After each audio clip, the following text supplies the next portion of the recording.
ఒక రాజు భార్య, ఒక మంత్రి భార్య, ఒక బ్రాహ్మణ ముత్తైదువు ముగ్గురూ కలిసి నోములు వ్రతాలు చేసేవారు. వాళ్లు చేసే వ్రతాల్లో మంత్రిభార్య మాత్రం మరువకుండా చిత్రగుప్తుని నోము చేసేది. కాని రాజుభార్య ఆ నోమును మధ్యలో వదిలేసింది. కొన్ని రోజుల తర్వాత మంత్రిభార్య మరణించింది. ఆమె యమలోకానికి వెళ్ళినప్పుడు చిత్రగుప్తుడు ఆమె చేసిన పనులన్నీ పరిశీలించాడు. ఆమె పాపాలను మన్నించి, ఈమె మంచి పనులే ఎక్కువ చేసింది అని చెప్పి ఆమెను పుణ్యలోకానికి పంపాడు.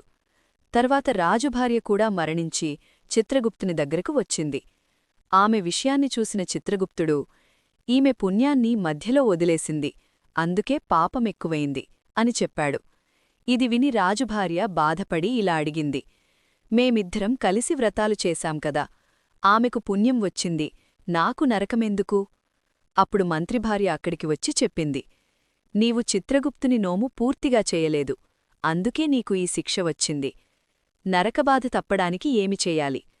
రాజుభార్య అడిగింది, ఇప్పుడు నేను ఏం చేస్తే ఈ బాధ తప్పుతుంది? దానికి ఇలా చెప్పారు, చిత్రగుప్తుని నోము భక్తితో చెయ్యాలి. ఏడాదిపాటు అక్షింతలు వెయ్యాలి. 5 ఎద్దుతొక్కని వడ్లు సిద్ధం చెయ్యాలి. అవి కట్టులేని గంపలో పెట్టాలి. 5 మూళ్ల పట్టుపంచా, కొద్దిగా బియ్యం, 1 గుమ్మడికాయ, యథాశక్తి దక్షిణ తాంబూలాలు. ఇవన్నీ తోడబుట్టిన వారికైనా లేదా గ్రామంలో బాధ్యత కలిగిన వ్యక్తికైనా ఇవ్వాలి. స్త్రీలు వ్రతాలు. మన పూర్వీకులు ఎన్నో వ్రతాలు చేసేవారు. కానీ ఇప్పుడున్న మన బిజీ షెడ్యూల్లో మనం ఏ పూజలు సరిగ్గా చేయలేకపోతున్నాం. కనీసం ఆ వ్రతాలు కథలు వింటే బాగుంటుందని మా చిన్ని ప్రయత్నం. మీకు నచ్చితే సబ్స్క్రైబ్ చేయండి, లైక్ చేయండి, షేర్ చేయండి. ఈ కథలు, ఈ నోములు పూర్తిగా తెలుసుకోవాలి అనుకుంటే పుస్తకాల్లో దొరుకుతాయి. చూసి చదువుకుని చెయ్యొచ్చు.